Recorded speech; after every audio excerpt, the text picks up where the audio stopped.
Şimdi farklı bir yöntemden söz edeceğiz. Yöntemlerden bir tanesi daha doğrusu anlatmak üzere de çene yüz protezi uzmanı, diş hekimi aynı zamanda Doktor Tuğrul Saygı'yı davet ediyoruz. Hoş geldiniz. Hoş gelmemişsiniz. Şimdi Metin Bey'e uygulanan tedavi yöntemi, siz buyurun, elinizde. Ama bu nedir? Nasıl bir çalışma? İzleyicilerimiz de en az bizim kadar merak ettiler. Öncelikle hoş geldiniz. Sağ olun, teşekkür ederim. Biz Metin Bey'i, eşini aldık.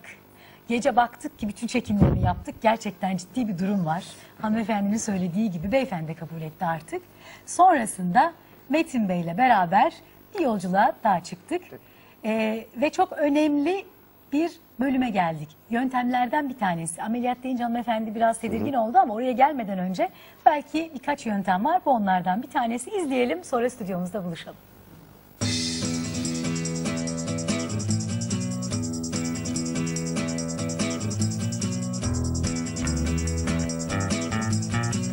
Merhabalar Tuğrul Bey. Evet, hastanızı getirdik Metin Bey. Hocam, bizim hastamızın gerçekten çok uzun sürelerdir horlama problemi varmış. Eşi doktor programına müracaat etti. Biz de dün akşam bir yerinde tespit edelim dedik. Evinde kaldık Metin Bey ile Fatma Hanım'ın. Ve uykusunda bakalım horlama sorunu nasıl diye, kendisi de şu an ilk defa izleyecek. İnanamıyor çünkü ben pek horlamam diyor. Şimdi şöyle. Zaten genelde böyle olur. Evet, inanmıyorlar. Bakın. Bu sizin o sahibi. Duyuyor musunuz? Peygamberin nefesi benden değil. Duyuyor musunuz siz Bu kadar efendim? gürültüsü. Ya Fatma Hanım'ın dediği kadar varmış değil mi? Vallahi şaşırdınız değil mi efendim? Şaşırdım yani ben. Şok oldum Şok diyebilirim musunuz yani. yani? Şoktayım.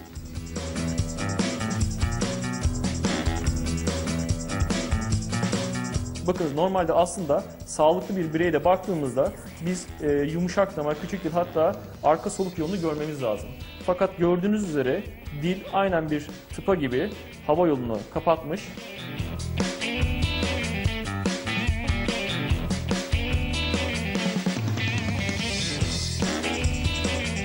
Bu elimdeki bir horlama protezi örneği değil mi? Aynen öyle. Protez alt çeneyi biraz aşağıda ve biraz önde konumlandırtıyor.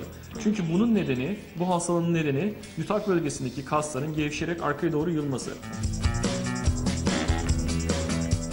Şimdi hastalığımızın alt ve üst çenelerin ölçülerini aldık.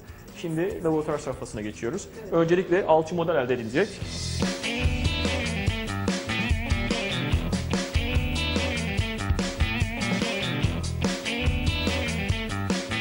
Şimdi öncelikle protezi takacağız. Daha sonra Metin Bey'e protezi nasıl takıp çıkarttığını ve nelere dikkat etmesi gerektiğini izah edeceğiz.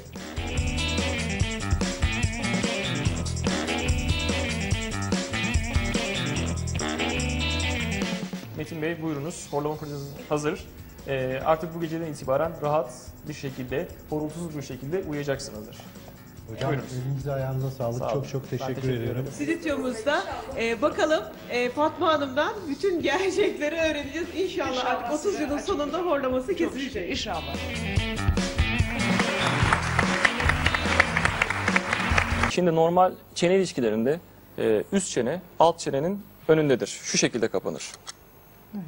Şimdi bu hastalığın nedenine baktığımızda dil, küçük dil ve yumuşak damarın gerginliklerini kaybederek arka hava yolunu daraltması ve bazen de tıkanmasıyla sonuçlanan bir hastalıktır bu.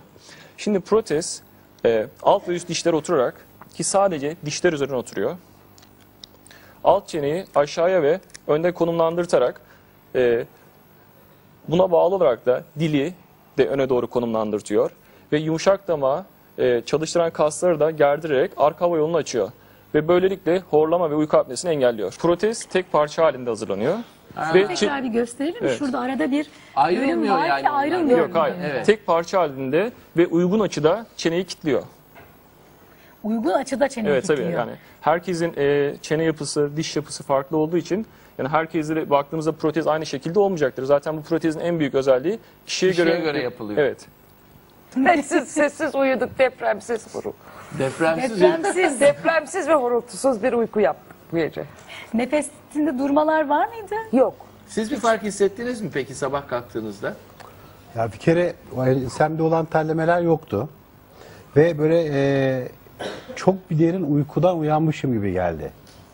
Yani öbür türlü Bir huzur vardı yani. Konforlu uyku. ya konforlu bir uyku diyelim buna. Konforlu diyelim o zaman.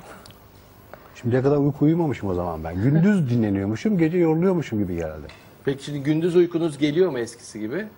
Yok. Gündüzleri zaten pek uyumuyordum ya. Uyuma saatiniz değişti mi bundan sonra? Yani mesela sabah 6'da kalkardım. Şimdi 8'e kadar rahat rahat uyudum. Gerçi iç güç var, nasıl uyuyacağız ama. Yok, değişmedi saat yani.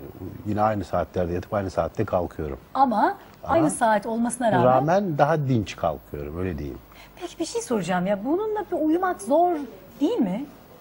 Ya tabii ki ilk gün birazcık zor oluyor ama ağzınıza nasıl yaşlanınca protez yaptırıyorsunuz, bazı uyuyakalıyorsunuz onunla. Aynı ona benziyor. Bu bir protez. Evet, Doktor Tuğrul Saygı şu anda sizin hem ölçünüzü aldı galiba. Nasıl yapıldığını görüyoruz. Evet. Bu protez. Protez dişleri üzerine yapılacağı için öncelikle dişlerin ölçüsünü alıyoruz. Daha sonra bazı kayıtlar alıyoruz. Çünkü protez alt çeneye biraz aşağı ve biraz önde konumlandıracak. Bunların ölçümlerini yapıyoruz. Peki siz ne kadar, yani yüzde kaç çözüm olduğunu düşünüyorsunuz, görüyorsunuz? %85, %90 Ne çözüm diyorsunuz? var. %85, Evet. Horlamayı %90. kesiyor değil mi? Aslında sadece horlamayı kesmiyor. Mesela Metin Bey'in uyku apnesi de varmış. Eşinden öğrendiğimize göre nefesini tutuyormuş. Uyuduğu horlama proteziyle uyuduğu gecelerde siz tanık oldunuz mu eşinizin? Yok. Evet. Yani aslında bu sadece ismi horlama protezi ama sadece horlamayı ya da basit horlamayı çözmek için geliştirilmiş olan bir aparat değil. Aynı zamanda uyku apnesi üzerinde de oldukça etkili. Doktor Tuğrul Saygı çok çok teşekkür ediyoruz yaptığı için. Efendim size de mutlu ve bir yatakta bir yastıkta kocamayı diliyoruz. Çok İnşallah. teşekkür ediyoruz. Teşekkür ediyoruz efendim. Yarın sabah tekrar stüdyomuzda buluşmak üzere efendim. Hoşçakalın. Hoşçakalın.